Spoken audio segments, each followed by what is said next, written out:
পুরো পৃথিবীতে কয়শো মানুষ আপনাকে চেনে বা আপনি কতজনকে চেনেন?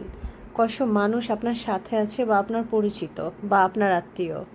চেনার থেকে বেশি ইম্পর্টেন্ট কতজন মানুষ আসলে আপনার জীবনের সাথে জড়িত আর তারা আপনাকে খুব বেশি বোঝে। আবার বোঝার থেকে বেশি ইম্পর্টেন্ট ঠিক কয়জন মানুষ আপনার মনের ভেতরে আসলে বসবাস করে। আর যারা আপনার মনের ভেতরে বসবাস করে তারা আপনাকে কতটুকু বোঝে? ঠিক গুনে গুনে কি বলতে পারবেন কতজন মানুষ আপনাকে চেনে, আপনাকে বোঝে, আপনার মনকে বোঝে, আপনার মনকে রক্ষা করে, আপনার খুশিকে দেখে, আপনার দুঃখকে দেখে? এগুলোর একটাও হয়তো বা আমাদের কারোর সাথে মিলবে না। কেউ হয়তো বা পুরোপুরি কাউকে বোঝে না, এটাই হয়তো বা সঠিক।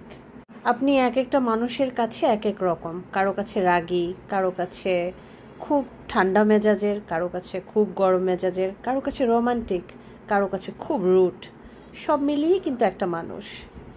আমরা নিজেকে সবার কাছে আসলে খুলে ধরি না, সবাইকে বুঝতে দেই না। আর যাদেরকে আমরা বুঝতে দেই তারা কিন্তু আমাদের লাইফে অনেক বড় একটা ইম্পর্ট্যান্ট পার্ট।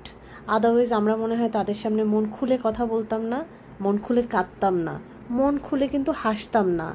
সো যারা আমাদের খুব কাছের তারা আমাদেরকে খুব ভালো চিনবে, হয়তোবা মাঝে মাঝে চিনেও না চিনে, কিন্তু সঠিকভাবে তারাই চেনে যাদের সামনে আমরা আমাদের সব কষ্টটাকে আসলে রাখি।